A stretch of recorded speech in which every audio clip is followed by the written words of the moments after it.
Well, the first thing we'd have to do is make sure that we've got an effective emergency response, something that this administration failed to do when we had a hurricane in New Orleans. I think a president must move as swiftly as is prudent to retaliate. The question was, how would you change the U.S. military stance overseas if there were another al-Qaeda attack on this country? And those initial Obama are getting much of the attention from the first debate this week. And we're back now with Britt, Mara, Bill, and Juan. Well, Mara, you were the one of this august group that was actually down in Orangeburg, South Carolina for the debate. The Clinton camp is seizing on that comparison to show that Hillary Clinton would be tough on taking on terrorists, and by implication, Obama would not. That exchange and also overall, how do you think the two frontrunners did? Well, first of all, I think everybody helped themselves. No one hurt themselves. I don't think the dynamic of the race was changed one iota by this debate. One of the interesting things about the two frontrunners is they were very polite and deferential to each other. They didn't attack each other or criticize. They constantly said, well, as Barack just said, or I agree with Hillary. But on those two responses, I think there's a couple layers to this. What you saw was Hillary Clinton clearly has a general election strategy in mind. Even though she's running in the primary, she wants to appear ready to be commander-in-chief, and for a female candidate, that's an important hurdle.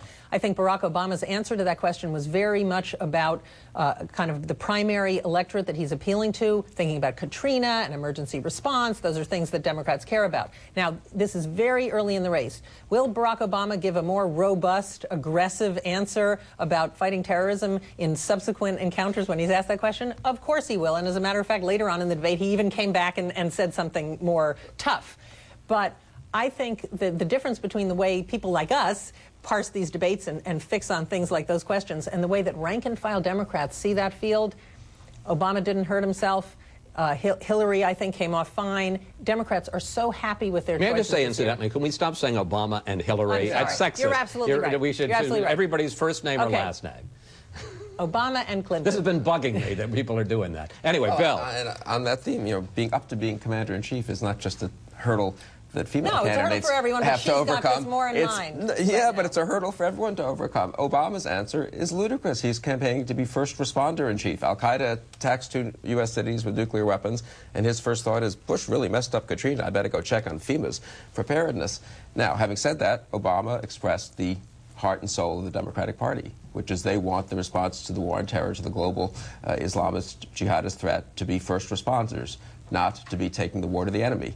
I admire Senator Clinton for being more hawkish than Senator Obama, but I think Senator Obama is more in tune with most Democratic voters, probably. Juan, let me ask you a more general question about Obama right now. I mean, he is attracting huge crowds. He's closing the gap with Senator Clinton when it's in the polls. He's had this amazing fundraising boom, and yet there is this perception both on the stump and in this debate that sometimes he lacks substance. There's not a lot of meat on the bones. Where do you think Obama is right now? Well, he's a young man. You know, 2 years running for president. But you know what? I mean, he says this campaign's not about him. It's about the kind of response, the needs of the American people for a new, fresh take in terms of the leadership, and I think to a certain extent he's right. People are coming to him. People, I think, in some sense, forced him into this race, said, you know what, you have what it takes, and that's what you've seen in terms of the fundraising response. It's been unprecedented for this young man. So I think it's wonderful, but I think the point here is that when he was asked about this, he had, I think, going into this debate, the need to prove that he was strong and wise when it came to defending the United States. And I think the initial answer was lacking. I don't think it was lacking because of what Bill says. I think you should, in fact, take care of the American people. If there's been an attack, make sure that we're able to handle and provide for our own. But he didn't make clear that he was willing and tough enough to go back and take on the enemy. And I might say that Hillary Clinton, as a woman, is up against this idea, can a woman be tough enough? She understood that going in, and she was prepared to handle it. And that's why I say she didn't lose anything here. She came out very well in this debate. The field looked strong in this debate. All of them did fine. The Obama mistake, if that's what it was, I think was quite minor and easily remedied by, he's got a lot of time on his hands. This wasn't one of these late debate gaffes that takes over the campaign coverage for weeks at a time, drowns out everything else you're trying to say, which is what you always worry about in a debate. This is probably did Obama more good in the sense that he got a taste of what it's like.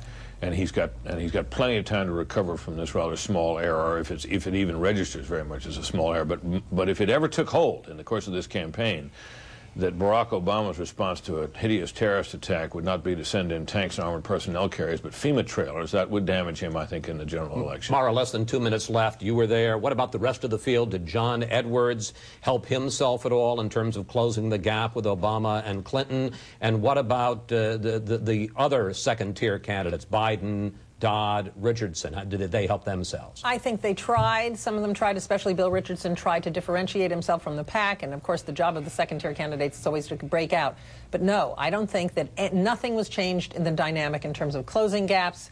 I think this race, the very strong field, this was not a debate where the candidates decided they were going to attack each other and help each other that way. I don't think that any gaps were closed or widened. You know, I thought Biden did a good job. I thought Biden jumped out there in terms of national security. Well, he certainly gave the funniest and shortest answer of the whole debate. When he was asked if he was too verbose, he simply said yes. Yeah. and I like the exchange between Kucinich and Obama when Kucinich challenged Obama on Iran and said, you know, you just want to go in there and start war. And suddenly Obama, who's been running to the left, you know, had to defend himself. They all agree we should cut and run on Iraq. That's the fundamental truth.